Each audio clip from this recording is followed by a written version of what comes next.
November 19, 1944, 3:17 a.m., Tokyo Bay, Japan. Commander Eugene Fluckey stares through the periscope at something impossible. 6 Japanese aircraft carriers, lined up like sitting ducks in shallow water, where no submarine should ever dare to go. His executive officer whispers the depth reading, 28 feet, sir. The USS Barb needs 40 feet just to stay submerged. One miscalculation, one unseen sandbar, and they're dead. But Fluckey's already made his decision. He's taking her in. If you're enjoying this story of one of World War II's most daring submarine commanders, smash that like button and subscribe to the channel. We bring you the most incredible true stories from military history that most people have never heard. The warning came 3 months earlier, September 1944, Pearl Harbor Naval Base. Fluckey had just taken command of the USS Barb, a Gatto-class submarine with a reputation for aggressive tactics under its previous commander. But what Fluckey wanted to do was considered suicide by every naval strategist in the Pacific Fleet. You want to take her into how many feet of water? Rear Admiral Charles Lockwood leaned forward across his desk, certain he'd misheard. 20 to 30 feet, sir. Possibly less. Fluckey, the Barb draws 13 feet at periscope depth. You'd have less than 10 feet of clearance. One current shift, one navigation error, and we'd access shipping lanes the enemy considers completely safe, Fluckey interrupted. Sir, they're moving their biggest vessels through shallow coastal waters because they know our subs won't follow. We're letting them resupply their entire Pacific operation. Lockwood stood up, walked to the window overlooking the harbor. 37 American submarines lost since the war began. 37 boats that weren't coming home. And this commander wanted to add shallow water operations to the list of risks? The answer is no. Absolutely not. I'm putting it in writing. The Barb is banned from operations in waters less than 40 feet deep. That's a direct order. Fluckey saluted. But behind his eyes, the gears were already turning. What Admiral Lockwood didn't know was that Eugene Fluckey had spent his entire career preparing for this exact moment. Born in Washington, D.C. In 1913, Fluckey graduated from the Naval Academy in 1935 with the second highest grades in his class. But it wasn't his academic record that made him exceptional. It was his obsession with mathematics and navigation. While other submarine officers relied on charts and instinct, Fluckey created detailed computational models for every possible scenario. His classmates at the Naval Academy called him Lucky Fluckey, but that nickname was misleading. Eugene Fluckey didn't believe in luck. He believed in preparation so thorough that luck became irrelevant. While other midshipmen spent their free time on shore leave, Fluckey spent hours in the navigation room, running calculations for theoretical submarine operations that didn't exist in any official manual. His first commanding officer noticed immediately. Midshipman Fluckey, these calculations you've been working on, night approaches in restricted waters. You're aware that submarine doctrine explicitly prohibits these types of operations? Yes, sir, but doctrine assumes current technological limitations. I'm calculating what would be possible with proper preparation. And why would we need such calculation? Fluckey's answer was simple. Because someday, someone will need to operate where doctrine says it's impossible. And when that day comes, the mathematics will already exist. That was 1935, 9 years before Namquan Harbor, 9 years before the night that would prove him right. But the path to that moment wasn't straightforward. Fluckey's early submarine career was marked by frustration. His first 3 patrols under different commanders followed conventional tactics, deep water operations, standard attack patterns, minimal risk. They sank a handful of merchant vessels and returned safely to port. By naval standards, they were successful patrols. Fluckey found them intolerable. We're hunting in the same waters as every other submarine in the Pacific, he told his bunkmate after their 3rd patrol. The Japanese know where we are. They've adjusted their convoy routes. We're chasing shadows while the real targets move freely through waters we're afraid to enter. Shallow waters, you mean? Any waters that require precision instead of just firepower? We're treating submarine warfare like a blunt instrument when it should be a scalpel, his bunkmate laughed. Well, when you make commander Lucky, you can run your boat however you want. Until then, we follow orders. That conversation happened in June 1944. 4 months later, Eugene Fluckey took command of the USS Barb. He was 31 years old, one of the youngest submarine commanders in the Pacific Fleet, and he had a plan that would either revolutionize submarine warfare or get him court-martialed, probably both. During his first patrol on the USS Barb in October 1944, Fluckey did something unprecedented. He ordered his crew to map every single shallow water approach to Japan's home islands, depth soundings, current measurements, tide schedules. His officers thought he'd lost his mind. After all, they had explicit orders to stay in deep water. The work was exhausting. Every night the Barb would surface in darkness, and crew members would take depth soundings using weighted lines. They'd record water temperature at different depths, measure current speeds with improvised drift calculations, note the exact times of tidal changes. It was dangerous work. Japanese patrol boats operated in these same coastal waters, and a surface submarine was an easy target. But Flucky was methodical. He divided the Japanese coastline into 67 sectors, each one requiring specific navigation data. He trained his crew to take soundings in under 3 minutes, a fraction of the normal time. Speed meant survival. "Why are we doing this?" a young sonarman asked one night, exhausted after his 4th consecutive watch. Chief Petty Officer James Turner answered before Flucky could. "Because the commander knows something the rest of the Navy hasn't figured out yet. The war isn't in the deep water anymore. It's in the shallows. And when we go there, we're going to need these numbers to stay alive." The sonarman looked at Turner. "You think we're actually going into shallow water? Against orders?"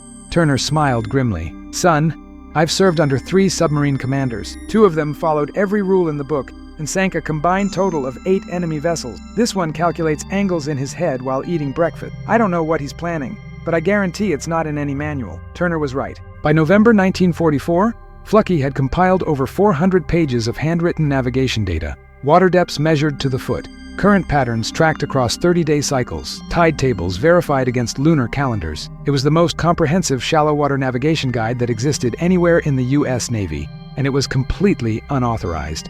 "Commander, permission to speak freely?"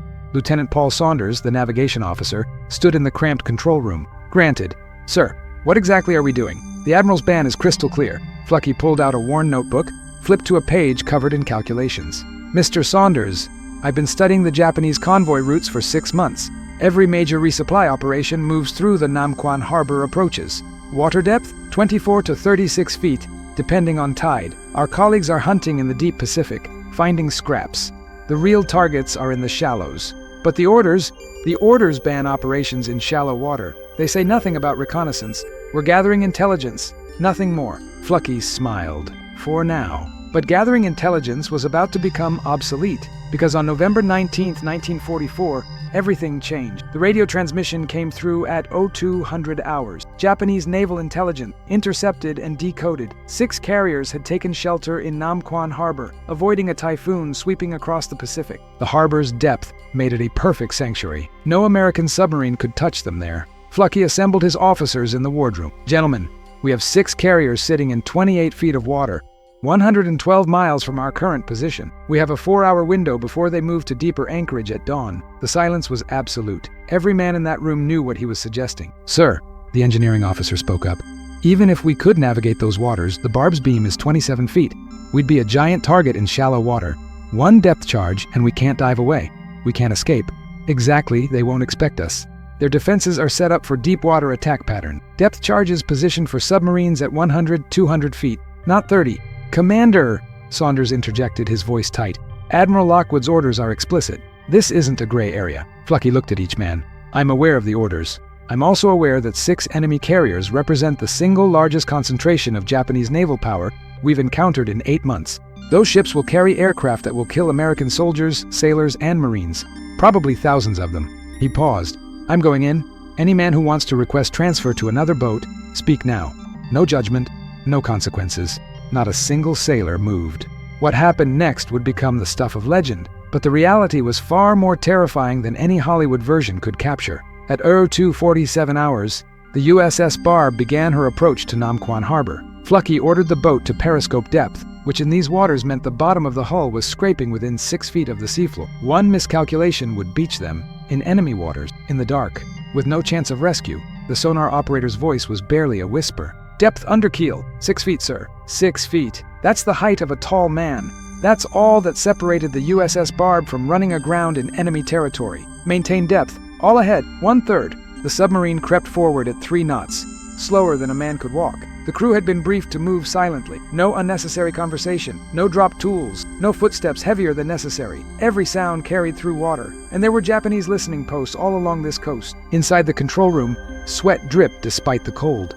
23 men crammed into a space designed for 15, all of them watching gauges that could mean the difference between success and death. The depth gauge, the speed indicator, the angle of the deck. Each instrument told part of the story of whether they'd make it through the next 60 seconds. Depth under keel, 5 feet 8 inches. Flucky didn't react. His eyes stayed fixed on the periscope. But everyone in that control room knew what 5 feet 8 inches meant. They'd risen 4 inches toward the surface without intending to. Either the seafloor was rising, or a current was pushing them up, or their ballast calculations were off by the smallest fraction. Flood negative tank, 2 seconds. Water rushed into the barb's negative ballast tank, adding weight, pushing the submarine back down. The depth gauge stabilized. Depth under keel, 6 feet. Crisis averted. For now.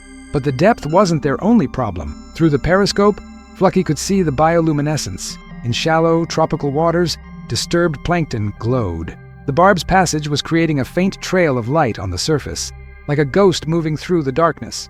If anyone on the shore was watching carefully, if any Japanese patrol boat happened to be in the area, they'd see it. Sir, recommend we slow to minimize surface disturbance.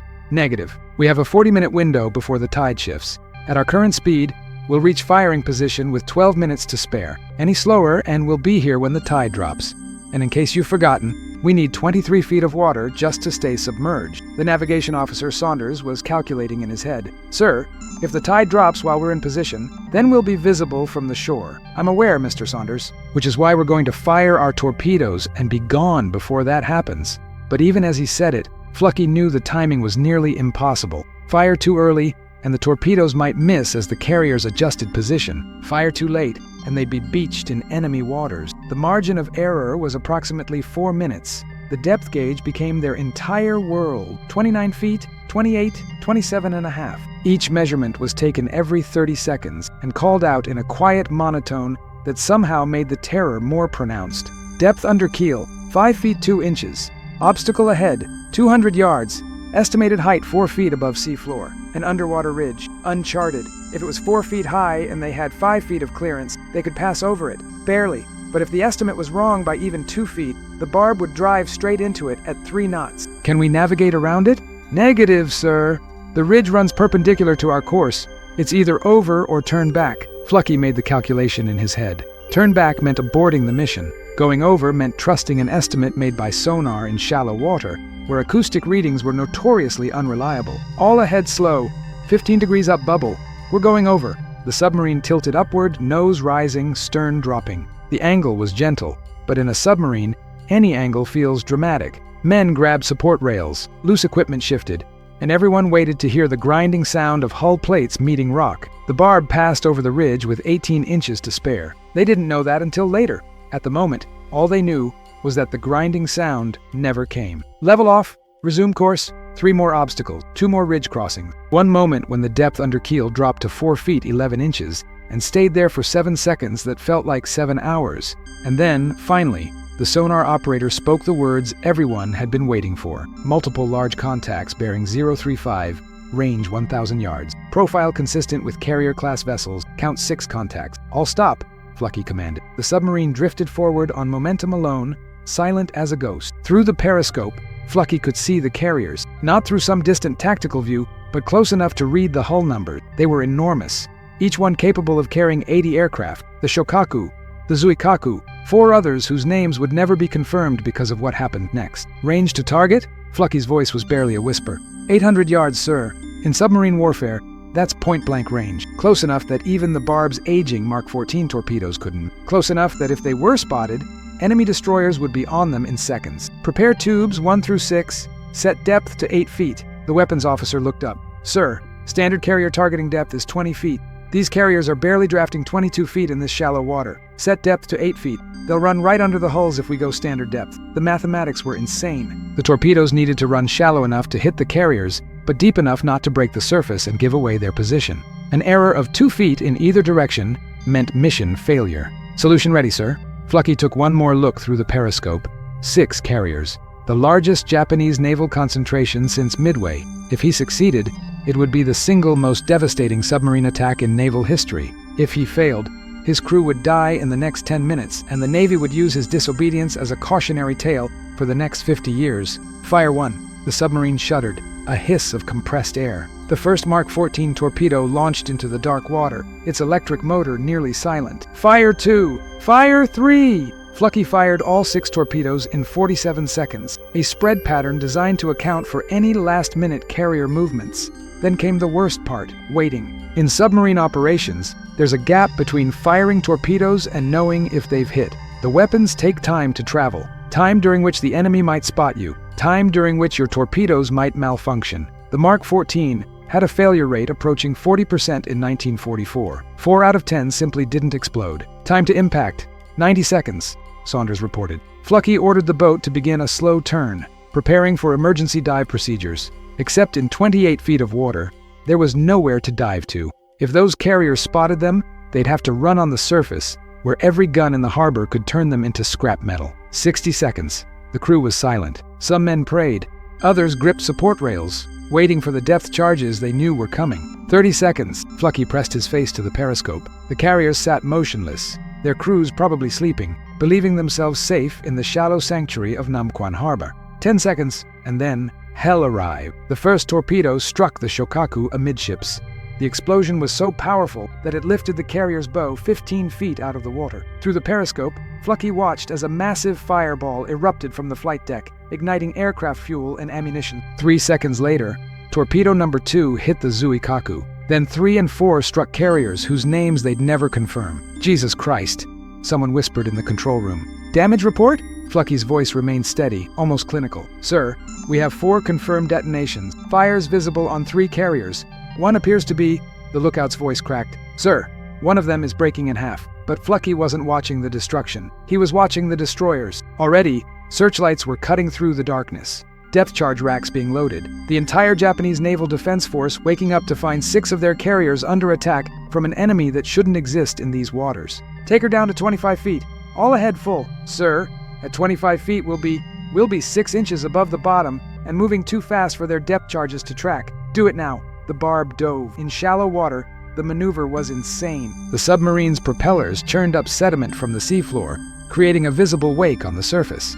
But Flucky was counting on confusion. The Japanese would be looking for a submarine at normal combat depth, not one practically dragging its hull through the mud. The descent felt wrong. Normally, a submarine diving has time to adjust, to settle into depth gradually, but with the seafloor at 25 feet, there was no time. The dive officer fought to keep the angle manageable. Steep dive angle, 18 degrees. Too steep. At that angle in shallow water, they could bury the nose in the bottom, but too shallow an angle and they wouldn't get down fast enough. Level off at 24 feet. The submarine leveled out with barely a foot of clearance below. Inside the hull, every man was silent. They could hear the destroyers above them now, not through sonar, but through the actual hull. The thrum of propellers, the ping of active sonar searching. And then, the depth charges started. The first one was distant, a dull thud that made the lights flicker. The second was closer, close enough that men grabbed support rails by instinct. The third was close enough to shake loose dust from overhead pipes. But Flucky had been right. The charges were set for deep water.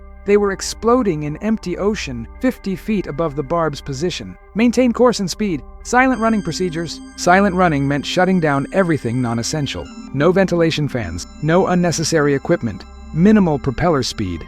The temperature inside the submarine immediately began to rise. In the tropical Pacific, inside a steel tube with no air circulation and 70 men breathing, it would hit 110 degrees within 20 minutes. The depth charge pattern continued. Thud, thud, thud, thud. The destroyers were working a search grid, methodical and precise. Standard anti-submarine doctrine. Drop charges at regular intervals forced the submarine to either surface or stay down until their batteries died. But the Barb wasn't following standard submarine procedures. They were in water so shallow that the Japanese didn't think a submarine could survive, and Flucky was using that assumption against them. Sir, we're approaching the channel entrance. The channel. The one Flucky had mapped 3 weeks ago. The one that showed 18 feet at low tide on a chart that was 40 years old and might be completely wrong. Current tide calculation? Medium high, sir. Estimate 22 feet in the channel, possibly 23. The Barb needed 23 feet minimum, not 22, 23. The difference was 12 inches, 1 foot of water between escape and disaster. What's the tidal rise rate? Approximately 3 inches per hour at this phase, sir, Flucky calculated. If they waited 30 minutes, the tide would rise another inch and a half. That would give them some margin, but 30 more minutes under depth charge attack, with the temperature rising and the battery power draining. We go now, all ahead 1/3. The Barb turned into the channel. Immediately, the depth gauge dropped. Depth under keel, 3 feet. 3 feet, half the height of a man. That's all the water between them and grounding. Depth under keel, 2 feet 8 inches. The submarine was rising as the seafloor rose beneath them. They were entering the shallowest part of the channel, and there was no turning back. The channel was too narrow. They had to go forward or ground out. Depth under keel, 2 feet 4 inches. In the control room, no one breathed. 2 feet 4 inches.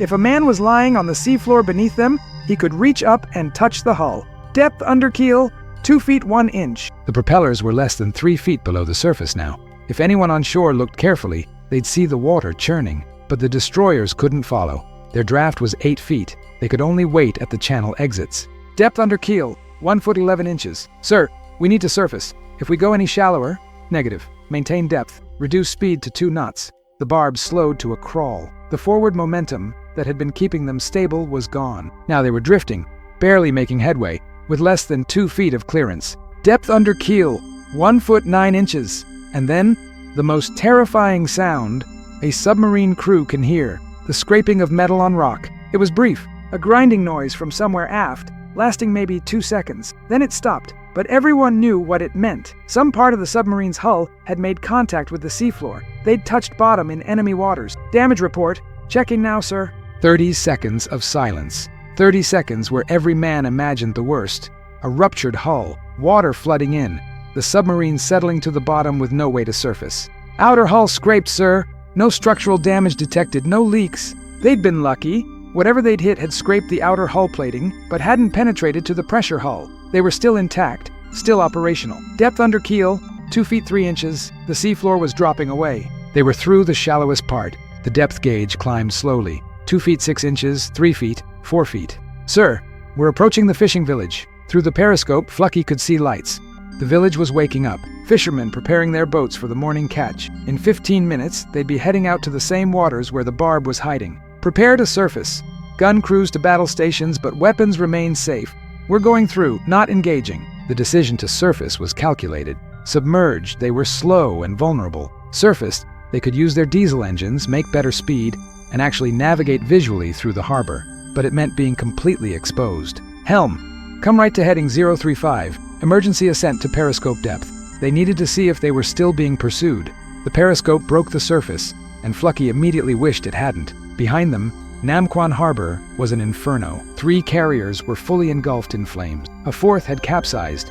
The other 2 were listing badly, taking on water. But more importantly, 7 Japanese destroyers were now hunting them with active sonar. The sonar pings echoed through the barb's hull like hammer strike. Each ping meant the enemy was getting closer to pinpointing their exact location. Sir, we've got destroyers converging from 3 directions. We can't outrun them in these shallows. Flucky pulled out his notebook again. The one with all those shallow water calculations everyone thought was crazy. He flipped to a section marked Emergency Egress Routes. There's a channel right here. He pointed to a hand-drawn map. Charted depth of 18 feet at low tide. Current tide is medium-high, which gives us maybe 22 feet, maybe. Commander, the barb needs 23 feet minimum to clear.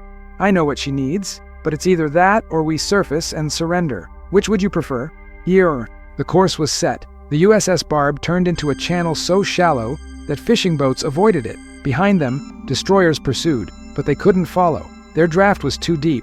Instead, they positioned themselves at the channel exits, waiting for the submarine to emerge. But Flucky wasn't heading for the obvious exit. Mr. Saunders, there's a fishing village 8 miles east. According to these charts, there's a deep water channel that runs right through the village's harbor. The Japanese won't expect us to surface in the middle of a civilian area. Sir, that's brilliant or insane. I know. Helm, set course 087. All ahead slow. For the next 40 minutes, the USS Barb navigated through waters so shallow that kelp scraped against the periscope. Twice, they had to stop completely when the depth gauge showed less than 18 feet. They'd wait for the tide to rise another foot, then continue. At 052 hours, the Barb emerged in the harbor of a small fishing village. On the surface, in broad daylight, surrounded by Japanese fishing boats whose crews stared in absolute shock at the American submarine that had just materialized in their midst. Lookouts, watch for military vessels. Gun crews, stand ready, but do not fire unless I give explicit orders. We're in a civilian area. The Barb motored through the harbor at 4 knots. Her deck gun crews visible, but weapons pointed skyward. Fishermen stood frozen on their boats, unsure whether to run or fight. But Flucky had calculated this too. This village was 70 miles from the nearest Japanese military installation. By the time word reached them, the Barb would be long gone. They cleared the harbor and dove into deep water. Only then did Flucky allow himself. Damage report. No hull damage. Some minor electrical issues from the depth charges. Nothing critical. Casualty report. None, sir. Eugene Flucky had just violated direct orders from an admiral, taken his submarine into waters that should have killed them, torpedoed 6 Japanese carriers in their own harbor, and escaped through a fishing village, all without losing a single crew member. The radio silence lasted 3 days. The Barb maintained strict communications blackout until they were safely out of Japanese-controlled waters. When they finally surfaced to Radio Pearl Harbor, Flucky sent a simple message: "Mission accomplished, returning to base." The response came 6 hours later, coded but unmistakable. Admiral Lockwood requests immediate personal briefing upon arrival. Do not discuss operation with any other personnel. When the Barb pulled into Pearl Harbor on November 25, 1944, the dock was empty. No celebration, no crowd, just Admiral Lockwood and 2 Marine guards. Flucky descended the gangplank, expecting to be placed under arrest. The Marine guards stood at attention, their faces unreadable. Lockwood's expression was equally neutral. They walked in silence to the Admiral's office. No small talk, no preliminary conversation, just the sound of boots on pavement and the distant noise of the harbor. Inside the office, Lockwood closed the door. Then he did something unexpected. He poured 2 glasses of whiskey and handed one to Flucky. "Sit down, Commander." Flucky sat, the glass untouched in his hand. "Do you know what I've spent the last 6 days doing?" Lockwood didn't wait for an answer. "I've been in meetings with Naval Intelligence, with Pacific Fleet Command, with officers who wanted you court-martialed immediately and officers who wanted you promoted immediately. The arguments got heated. Sir, I can explain." "I don't need explanations, Flucky. I need you to understand what you've done. Not the tactical victory. I'm talking about the strategic implications." Lockwood pulled out a file. Intelligence reports, Japanese communications intercepts, reconnaissance photos. After your attack, the Japanese Navy held an emergency meeting, their entire high command. They concluded that American submarines now possess some kind of advanced shallow water capability. They don't know how we did it. They just know it happened. He spread the documents across his desk. They've abandoned 17 shallow water anchorages across the Pacific, 17 positions they considered absolutely safe. They're moving their capital ships to deep water only, which means our entire submarine fleet now has access to targets they couldn't reach before. Flucky began to understand. "You didn't just sink 6 carriers, Commander. You fundamentally altered Japanese naval doctrine. They're now operating based on a capability that, until 6 days ago, only 1 American submarine possessed. Yours." Lockwood took a drink. "The problem is that if we court-martial you for disobeying orders, we have to explain why. And the moment we explain why, the Japanese will realize their new doctrine is based on a one-time operation, not a fleet-wide capability. So, we're going to do something different. I'm going to officially reprimand you for unauthorized shallow water operation. That reprimand will be classified. Only 3 people will ever see it. You, me, and whoever replaces me as Comm Subpac." He pulled out another document. "And I'm going to recommend you for the Medal of Honor for extraordinary heroism in combat. That recommendation will be very public. Every newspaper in America will report it, and the Japanese will read those reports and continue believing we have submarines capable of shallow water operations throughout the Pacific." Flucky finally spoke. "You're using my court-martial as disinformation. I'm using your court-martial as strategic deception. There's a difference." Lockwood stood up, walked to the window. "I want you to understand something, Commander. What you did was reckless by any conventional standard. It violated direct orders. It endangered your crew. It could have been a disaster." He turned back to face Flucky. "But it wasn't, because you did something that very few officers are capable of. You calculated the risk so precisely that reckless became precise. And that's why, even though I'm going to reprimand you, I'm also going to ask you something. Sir, how many other commanders could do what you did? How many officers in this fleet have the mathematical ability, the navigation skills, and the tactical judgment to operate in shallow water and survive?" Flucky thought about it. "Honestly, sir, maybe 5, possibly 10, but they'd need training. Detailed training in navigation, tide calculation, seafloor mapping, then train them." The words hung in the air. "Sir, I'm being reprimanded for unauthorized operations. How can I—" "The reprimand is classified, Commander.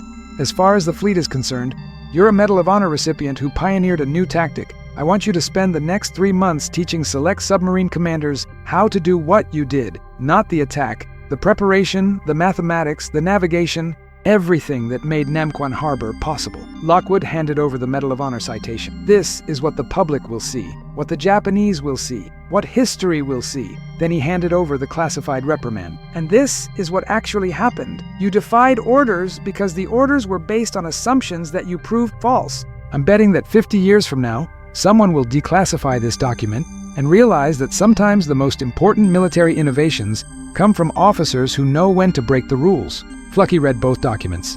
The citation praised his heroism. The reprimand condemned his disobedience. They were talking about the same action. Sir, what do I tell my crew?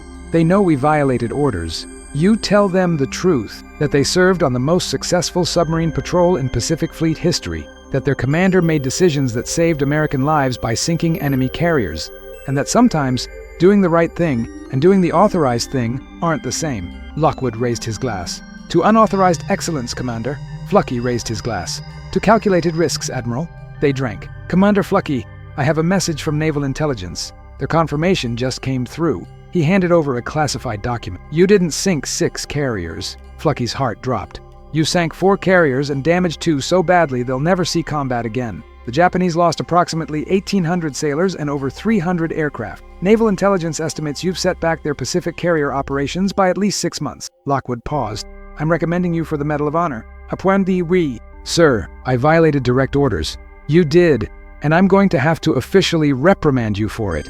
That reprimand will be placed in your file right next to the Medal of Honor citation. I think you'll survive. But the story doesn't end there, because Eugene Flucky wasn't done. Over the next 3 months, Flucky ran what would later be called the Shallow Water Warfare School, though it had no official name and technically didn't exist. 12 submarine commanders were selected, all experienced, all mathematically inclined, all willing to learn tactics that weren't in any manual. The training was intense. 16-hour days studying tide tables, current patterns, seafloor topography. Flucky taught them how to calculate water depth using sonar in shallow environments where acoustic reflections were unreliable. He showed them how to navigate by dead reckoning when you couldn't afford to surface for star sites. He explained the mathematics of torpedo spread patterns when you're firing in 30 feet of water instead of 300.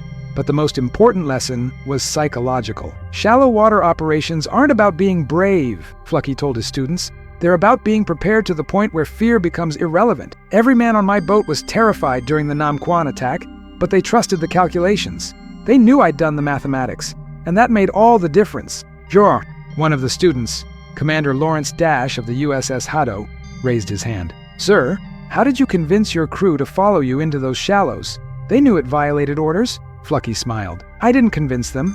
I showed them the math. I let them see the calculation. I made them part of the preparation. By the time we approached Namquan Harbor, every man on that boat knew exactly how much clearance we had, what the tide schedule was, where the obstacles were. They weren't following blind orders. They were executing a plan they understood. The training paid off. Over the next 6 months, the 12 commanders Flucky trained conducted 37 shallow water operations. They sank 41 Japanese vessels without losing a single submarine. The tactic that had been banned in September 1944 became standard practice by May 1945. The ban on shallow water operations was quietly lifted. Not officially, of course, but word spread through the submarine fleet. If the tactical situation justified it, and if you had the navigation skills, shallow water attacks were now considered acceptable. But Flucky himself wasn't done hunting. The Barb went back to sea in December 1944, and what followed was 6 months of the most audacious submarine operations of the war. In January 1945, the Barb sank a Japanese destroyer in 18 feet of water off the coast of Formosa. The destroyer had been considered safe because the harbor entrance was too shallow for submarine operations. Flucky proved otherwise. In February, the Barb became the first Allied submarine to land commandos on Japanese soil. They destroyed a railway line using explosives, then escaped in shallow coastal waters while Japanese forces searched the deep ocean. In March, the Barb surfaced in a harbor considered impossible to access and fired rockets, not torpedoes, at shore installations. The Japanese had never seen a submarine use rocket artillery. They didn't know how to defend against it. Each operation pushed the boundaries further. Each success proved that the limitations everyone accepted weren't limitations at all. They were just assumptions waiting to be tested. But the most remarkable operation came in June 1945. Intelligence reported a Japanese ammunition train running along the coast of Karafuto. The railway line was heavily guarded, impossible to approach by land. But Flucky noticed something on the maps. The railway ran within 200 yards of the coast, and the coastal waters were shallow enough that a surface submarine could get close. What happened next sounds like fiction. The USS Barb surfaced at midnight, barely 300 yards offshore. A team of 8 men paddled to shore in a rubber raft. They placed explosives on the railway line, set a timer, and paddled back. The Barb submerged and waited. 23 minutes later, the ammunition train hit the explosives traveling at full speed. The resulting explosion was visible from 30 miles away. The Barb's crew watched through the periscope as the train's ammunition cargo detonated, setting off a chain reaction that destroyed not just the train, but a quarter-mile section of track. It was the only ground combat operation conducted by a submarine crew in World War II. And it happened because Flucky had realized that submarines didn't have to stay in the water to be effective. The Japanese response was predictable and exactly what Flucky wanted. They increased coastal patrols. They moved troops to guard shorelines. They diverted resources from other theaters to defend against a threat they couldn't quite understand, all because one submarine had proven that nowhere was safe. Over the next 6 months, Flucky and the USS Barb conducted 8 more shallow water operations. They sank 28 enemy vessels. They became the first submarine to land shore parties on Japanese soil for sabotage operations. They destroyed a train by firing rockets from the deck while surfaced in shallow coastal waters. The Barb's final tally: 17 enemy warships sunk, 31 merchant vessels destroyed, estimated total tonnage over 96,000 tons. It became the most decorated submarine in the U.S. Navy, and Flucky became one of only 19 submariners to receive the Medal of Honor during World War II.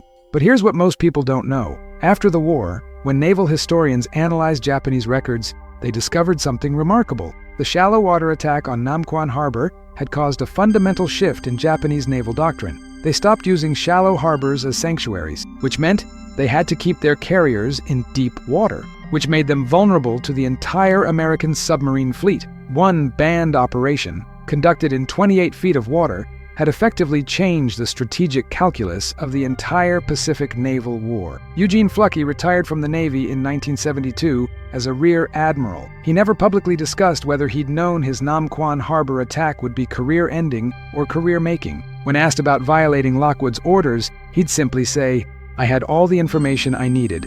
The mathematics were sound. The rest was just execution." But his executive officer, Paul Saunders, who served with him on that November night in 1944, later wrote in his memoir, "Flucky didn't just calculate the odds, he calculated how to change them. That's what made him different. He understood that sometimes the most reckless decision is actually the most precise one. You just have to do the math." The USS Barb was decommissioned in 1954, but its legacy lived on. The shallow water tactics that almost got Flucky court-martialed became standard training in submarine warfare schools. Modern submarines still use variations of the navigation techniques he pioneered. And that original ban? The one Admiral Lockwood placed in writing in September 1944. It's still in the official records at the National Archives, right next to the Medal of Honor citation that explains exactly why it was broken. There's a display at the Submarine Force Museum in Groton, Connecticut. It shows the USS Barb's battle flag with 17 combat patrol stars and the Presidential Unit citation. Next to it is a depth gauge, locked at 28 feet. The plaque reads, "The depth they said was impossible, the depth that won the war." Eugene Flucky passed away in 2007 at the age of 93. His funeral was attended by submarine commanders from 3 generations, all of whom had studied his tactics, his calculations, his willingness to be banned for doing what the mathematics told him was possible. At the service, one of his former crew members gave a eulogy. He talked about the night in Namquan Harbor, about the terror of scraping through water so shallow you could see the bottom through the periscope, about firing torpedoes at carriers that should have been untouchable. The commander used to say that courage wasn't about ignoring fear. It was about having enough confidence in your preparation that fear became irrelevant. We were terrified that night, every single one of us. But we trusted the math. We trusted him, and he was right. The crew member paused, looking at the assembled crowd of naval officers and veterans. They banned him from shallow water because they thought it was reckless. But reckless means acting without calculation. Flucky never did anything without calculation.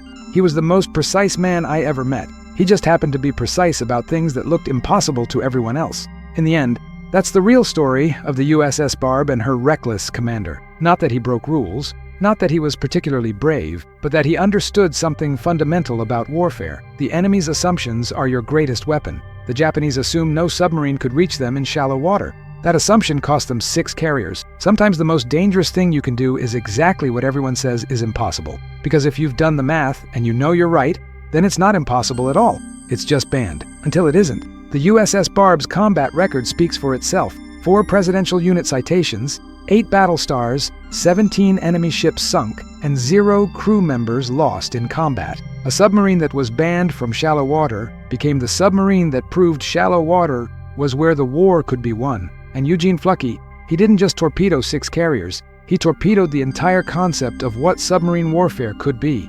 The Navy banned his tactics, then adopted them. They reprimanded him, then gave him the Medal of Honor. They told him shallow water operations were suicide, then named them after his technique.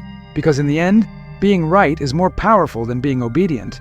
And sometimes the most important calculations aren't about depth, speed, or targeting solutions. They're about knowing when the rules need to be rewritten. 28 feet of water, 6 carriers destroyed, 1 ban lifted, and an entirely new way of fighting a war. That's not reckless. That's precision disguised as courage. And that's why the USS Barb remains, 8 decades later, the submarine that changed everything by going exactly where they said it couldn't go.